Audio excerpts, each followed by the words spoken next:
আলাইকুম রহমতুল্লাহি ওয়া বারাকাতুহু। সন্তুষ্ট 16 বিঘা আবু জাফরিয়া সিদ্দিকা কোরআনিয়া মাদ্রাসা আবাসিক ছাত্র এবং বালিকা ছাত্রী এরা এখানে 24 ঘন্টা পড়াশোনা করে।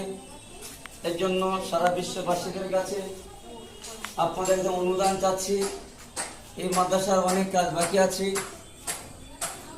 বালি সিমেন্ট প্লাস্টার বাকি আছে, এজন্য বাচ্চাদের রাখা খুব সমস্যা চলছে। আপনাদের কাছে দান সাহায্য চাচ্ছি। আল্লাহ রাস্তায় আপনারা সকলেই দান সাহায্য দেবেন, দান সাদকা দেবেন, যাকাত ফিতরা দেবেন। দেওয়ার পরে আপনাদের আল্লাহ পাক জাযা বারকাত আল্লাহ দান করবেন, জাযা খায়ের দেবেন। এটা হলো গরিব বস্তি এলাকা।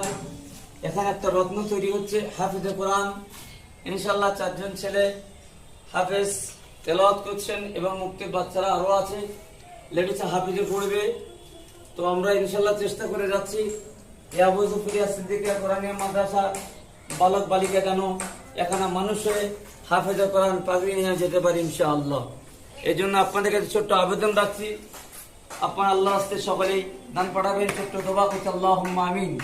ربنا ظلمنا انفسنا وان لم تغفر لنا وترحمنا لنكونن من الخاسرين يا رب العالمين। আবু জাফরিয়া সিদ্দিকা কোরআনিয়া মাদ্রাসা জাযা খায়ের বরকত দেবেন, হাফেজ কোরআনের পাগড়ি যেন দিতে পারি। এই জন্য আপনার কাছে দরখাস্ত করছি, সারা বিশ্ববাসী যেন এই ভিডিওটা যেন পৌঁছে দিতে পারে, এটা আপনার কাছে আবেদন রাখছি। ইয়া রাব্বাল আলামিন, আপনার বান্দা বান্দীদেরকে সাহায্য পাঠাবেন, এইখানে যেন রত্ন তৈরি হতে পারে, হাফেজ কোরআন যেন পাগড়ি দিতে পারে। আল্লাহ রাব্বুল আলামিন আপনি কবুল করে নেন। আল্লাহ বালাকা বালিকে সকলকে যেন আল্লাহ আপনি হেদায়েত নসিব করবেন। এরা কোরআনের দ্বীন শিক্ষা লাভ করে যেন সারা পৃথিবী যেন দ্বীনের দাওয়াত সাহি যেন পৌঁছে দিবে ইনশাআল্লাহ। ওয়া আখিরু আলহামদুলিল্লাহি রাব্বিল আলামিন বিরহমাতিকা ইয়া আরহামার রাহিমিন লা ইলাহা ইল্লাল্লাহ মুহাম্মাদুর রাসূলুল্লাহ।